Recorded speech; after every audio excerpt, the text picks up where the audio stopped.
ওদের ভাই বোনের মধ্যে কথা হতে থাকে, কিন্তু হঠাৎ মেয়েটি ঘুমিয়ে পড়ে। পরের দিন সকালবেলা থেকে মেয়েটি ওর ভাইকে ফোন দেওয়ার চেষ্টা করে, কিন্তু ফোনটা বন্ধ ছিল। মেয়েটি জানতে পারে ওর ভাইকে আর খুঁজে পাওয়া যাচ্ছে না।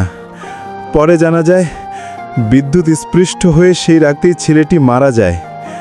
মেয়েটি এই খবরটি শোনা মাত্রই অজ্ঞান হয়ে যায় আর আস্তে আস্তে কোমায় চলে যায়।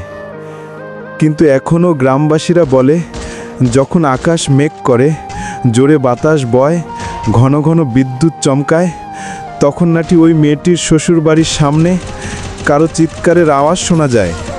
কেউ একজন চিৎকার করে বলছে, ভয় পাস না, তুই ঘুমা বোন, আমি জেগে আছি।